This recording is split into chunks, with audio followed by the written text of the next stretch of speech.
Hey, good afternoon. Michael Wynn, Chief Digital Officer at Digital Ops, a division of RB Oppenheim Associates. And today, guys, let's talk about Google's mobile first indexing. One of the things that I do here every day is monitor the 80 plus company websites that we currently manage and host on our website hosting servers. And so as a result of that, I get a lot of the notifications that come from the um, Google Search Console. And I started seeing a couple of months ago some indications that our sites had been indexed using Google's mobile first. And so I thought, you know what, I want to talk about that because there's something that should be understood when it comes to what does that mean that Google is using mobile first indexing. So in 2016, Google actually announced, hey guys, guess what?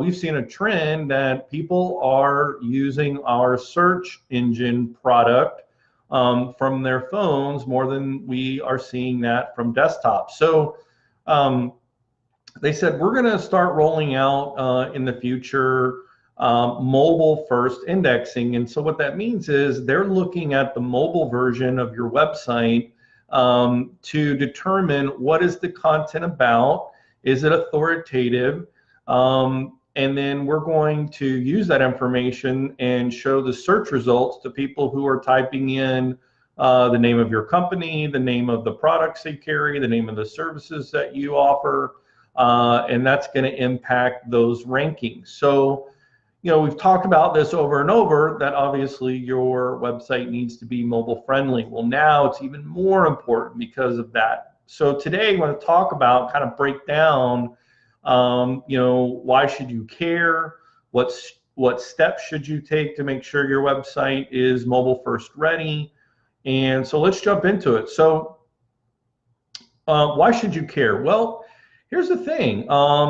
What's happening is as people are on their phone and they type in a search and they hit the link that takes them to your website, if it's not mobile friendly, it's going to load slower than normal because it's having to sort of figure out how we're going to display this information. And so especially if a phone is connected to a 3G connection or a low Wi-Fi signal, it could take that site forever, like up to 10 seconds to load in some cases. And that's really bad, and can definitely cause people to just hit the back button and go check out your competitor. So, not only is it, potentially costing you business revenue, it's also harming your reputation because, what happens is, a guy or gal or friends are having a conversation. Hey, yeah, did you go check out so-and-so's website? I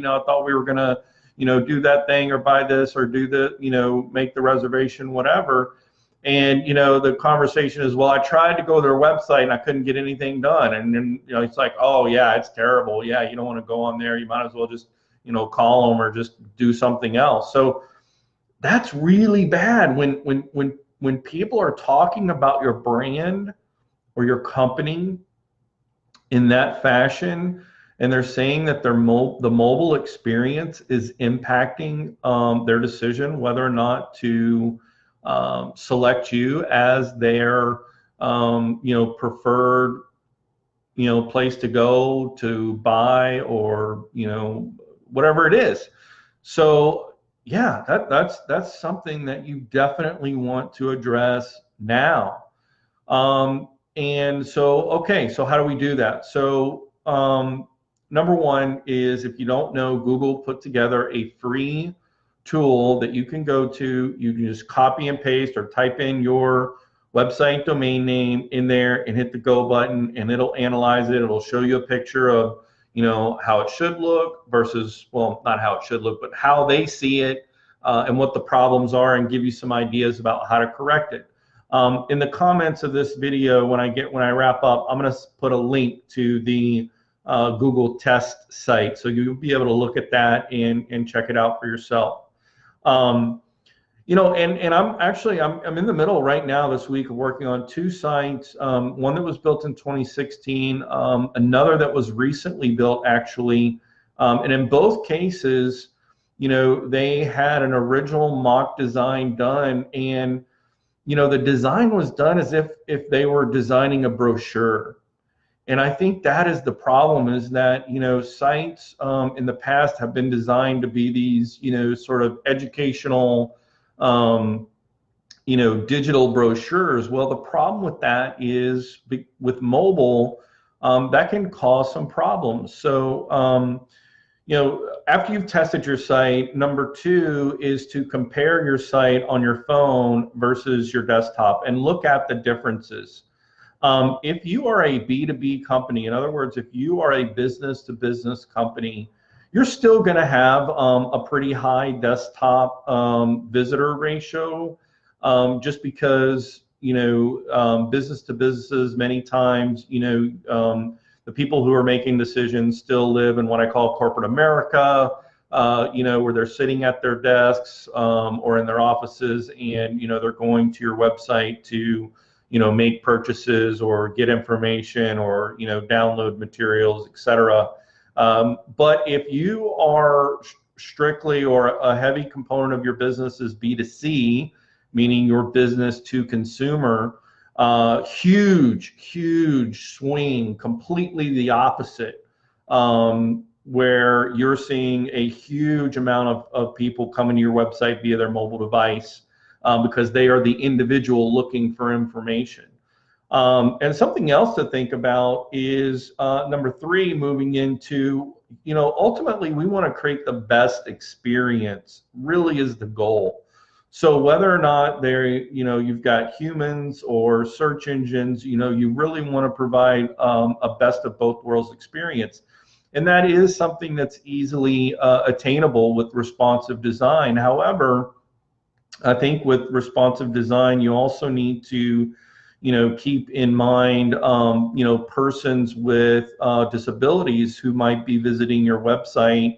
You need to think about the size of your text, and if you're putting image or text on top of images, and are those layers, or are they a part of the graphic, because that can really make an impact on a person with disabilities, whether it be if they're using browser software to be able to render that information, and so that's important. And WordPress has a couple of great plugins that can help with accessibility for your content.